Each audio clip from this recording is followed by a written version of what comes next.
প্রাপ্তি আর প্রত্যাশার পার্থক্যটা হলো দুঃখ।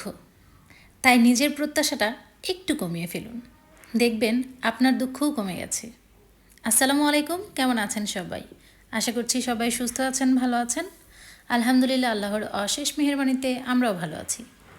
চলে এলাম বরাবরের মতো নতুন আরও একটি ব্লগ ভিডিও নিয়ে। আশা করছি ব্লগটি ভালো লাগবে। ডাইনিংয়ের জন্য একটা টেবিল ম্যাট কিনবো করে কেনা হচ্ছিল না। অনেক আগে থেকেই ভাবছিলাম যে কিনবো, তো ডাইনিংয়ের যে রানারটা ছিল সেটা উঠিয়ে ফেলেছি। ও রানার দিয়ে তো অনেক দিনই চললাম, তো অনেক দিন দেখতে দেখতে আসলে একটা জিনিস পুরাতন হয়ে গেলে বেশি দিন একটানা ভালো লাগে না। তাই ভাবলাম টেবিলটার একটা নতুন লুক আনি। এই তো দেখতে পাচ্ছেন, এই যে ট্রান্সপারেন্ট পেপারটা, এটা মাঝখানে একটু একটু করে আর কি ছিঁড়ে গেছে। আমার মেয়েরা এটার উপর দিয়ে আসলে কী যে করে জানি না, ছিঁড়ে ফেলে। আর এখানে আমার মেয়ে আমাকে অনেক হেল্প করছে। মেয়ে বলতেছে আজকে তোমার কোনো কাজ করতে হবে না, সব কাজ আমি করে দেব। তো বললাম আচ্ছা ঠিক আছে, তাহলে করো। জাস্ট উপর থেকে এটা হালকা মুছে নেব। কিছুদিন আগেও মোছা হয়েছে, বাট একটু মুছে নিলাম। তারপর হচ্ছে হ্যাঁ বড় এটা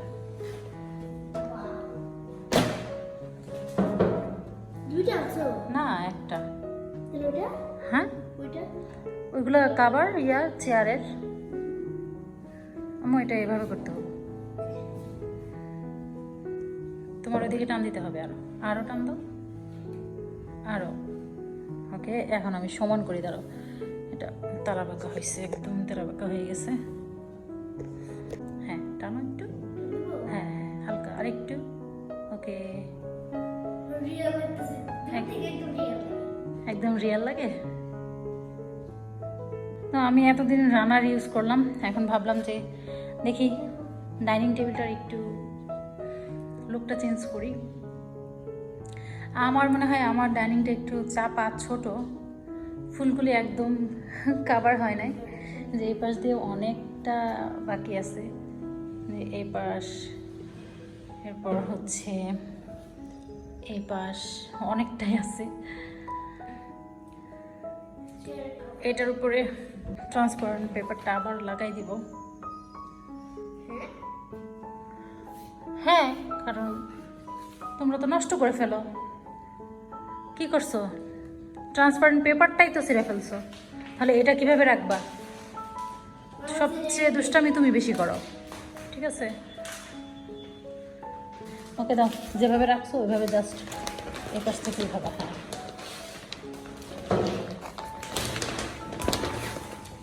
টান দেওয়া দাও দিকে। আচ্ছা দেখি, এগুলো কি তুমি লাগাবা? লাগাও। কিভাবে লাগাইতে হয় চেষ্টা করো। আমার মেয়ে হচ্ছে চেষ্টা করতেছে, হয় কি না আমি এটাই কনফিউজড ছিলাম যে হবে কি। ও মাই গড, হয়েছে।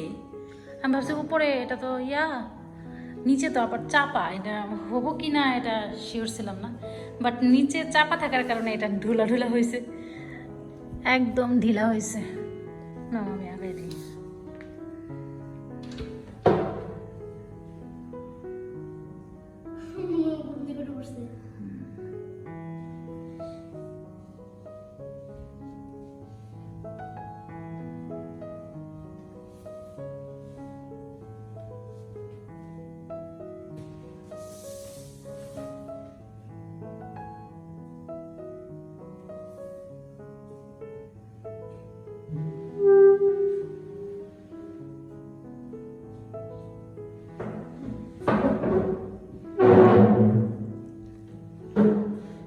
এত জিব্বা বার করে ফেলছো কেন?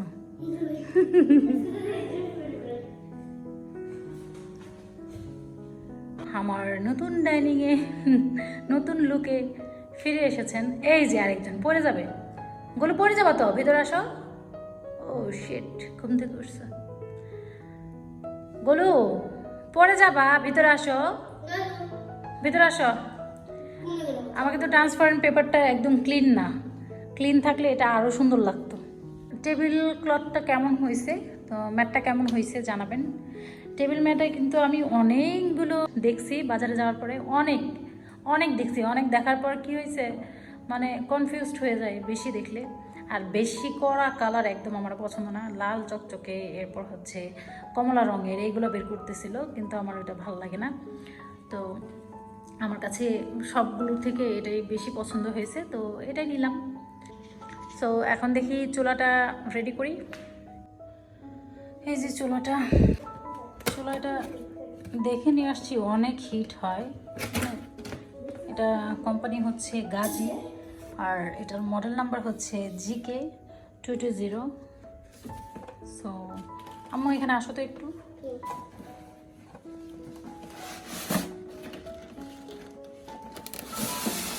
এটা হচ্ছে ওয়ারেন্টি কার্ড, সরি এটা গ্যারান্টি কার্ড, একদম ওয়ারেন্টি না, এটা গ্যারান্টি কার্ড। এটা যদি কয়েল সমস্যা হয় পুরো চেঞ্জ করে দিবে।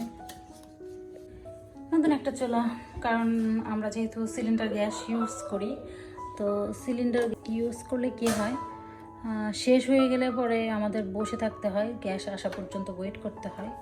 এর জন্য একটা চুলা নিয়ে আসলাম, গ্যাসটাও সাশ্রয়ী হবে আর আমার কাজটা অনেক ইজি হবে। এটা খুব সহজে গরম হয়ে যায়।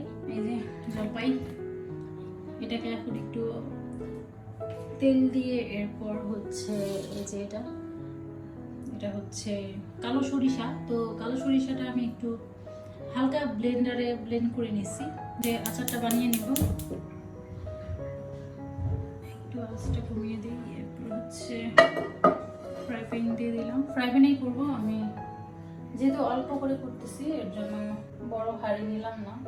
ফ্রাই প্যান গরম হয়ে গেছে, এখন তেলটা দিয়ে দেব, সরিষার তেল।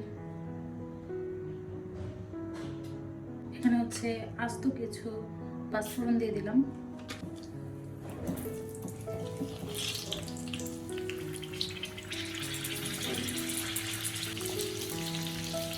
তার এখান থেকে অর্ধেকটা দেবো, এত পুরোটা দেবো না, কারণ অনেকটুকু সরিষা।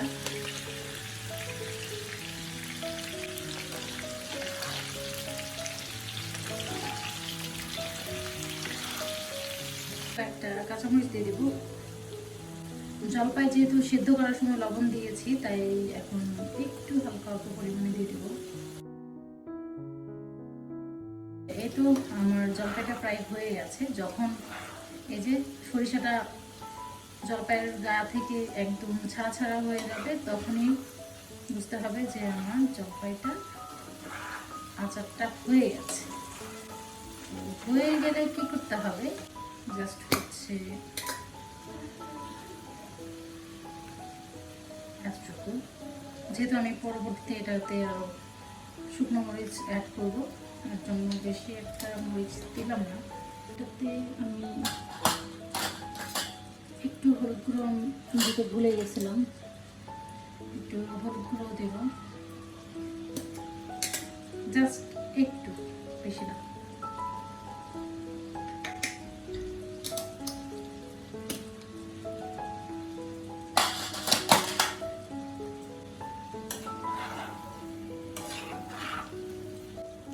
যে পাঁচফোড়নটা আমি ভেজে পাটায় বেটে নিয়েছি, একদম ফিনিশ করে গুঁড়ো করে নিয়েছি, এই যে সেই পাঁচফোড়ন, এটাকে আমি কড়াইয়ের ভেতরে ভেজে একদম ঝরঝর করে বেটে নিয়েছি।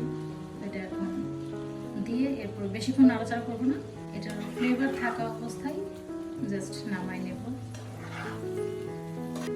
আচারটা ডান, আচার হয়ে গেছে। আমি চুলাটা অফ করে দিছি। এখন একটা হালকা একটু খোলা রেখে এভাবে রেখে দেবো, যাতে ঠান্ডাও তাড়াতাড়ি হয়ে যায় এবং গরমে ভাসবো হয়ে যাতে পানি না পড়ে এটার